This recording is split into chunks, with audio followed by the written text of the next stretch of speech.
Adam Hadwin knows how to make a splash. The Abbotsford, BC boy announced himself to Canadian golf fans with authority in 2011 when he nearly won that year's RBC Canadian Open at Vancouver's Shaughnessy Golf and Country Club. This son of Canada has given them a lot to be proud of here. A Mackenzie Tour PGA Tour Canada player at the time, Hadwin held the lead on Sunday, but stumbled through the middle of his round and eventually tied for fourth. Still, his obvious talent and affection for the spotlight led many to believe that Hadwin would fast-track to the PGA Tour.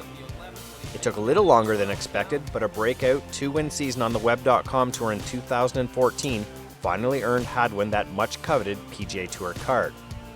Steady rookie season in 2015 saw him retain his exempt status for this year, and now Hadwin is finding himself comfortable as a PGA Tour regular. Getting used to the golf courses. They were all new golf courses for me last year, and I always say some of the biggest parts of the PGA Tour is learning how to travel again and learning the different cities and where to go, where to stay, where to eat, all that kind of thing. So got sort of that under wraps a little bit now and kind of know my way around, and a little bit nicer too. I don't have to grind each week because I've played the golf course before a number of times, so it makes life a lot easier for sure.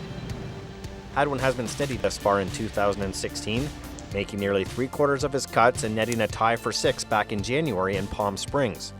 Known as a great ball striker with a sweet swing, it's actually been Hadwin's flat stick that has led the way this year, a product of him now working with Canadian Ralph Bauer on his short game. Well, my putting's been great all year.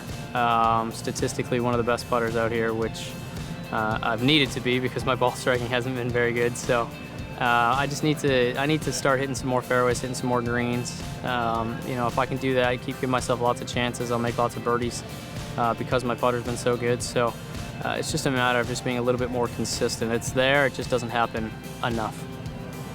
Obviously, 2016 is a big year for all competitive golfers with the sport's return to the Olympics. Currently, Graham DeLay and David Hearn are in position to represent our country in Rio, though Hadwin and his good buddy and fellow Abbotsford product Nick Taylor could be fit for Team Canada colours with a torrid stretch. That's not where Hadwin's mindset is, though. Yes, he's played fairly well this season, but as a PGA Tour sophomore, his focus is on making cuts, cashing checks, and ensuring steady employment.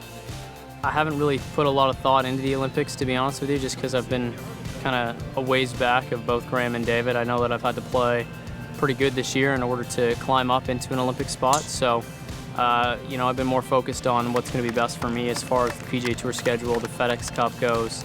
If I kind of put myself in a position to get one of the Olympic spots, we'll kind of plan a schedule around that. It's a responsible approach from the intelligent Hadwin, and even though he's an even-keel guy off the golf course, he's more Tiger Woods than Jason Duffner on it. Despite the objections of some pundits who don't take pleasure in seeing personalities come out on the golf course, Hadwin believes showing emotion inside the ropes is perfectly natural and perfectly acceptable. I think Tiger sort of led that way for my generation. Emotions on his sleeve, a lot of passion. He'd get upset, he'd get fined, but he'd also get really excited when he did good things. So, I'm kind of more that kind of side of things. I'm very emotional. It's on my sleeve. I get upset, I get frustrated. Just trying to kind of corral it back a little bit, but I think it's fun. It shows players' personalities. Hadwin recently showed a flair for the dramatics on social media too, showing his followers what a lucky guy he is after popping the most special of questions. How did he do it? With a fun little game that his new fiancée figured out quite quickly. As for the PGA Tour puzzle, well, Hadwin believes he's now got that figured out too.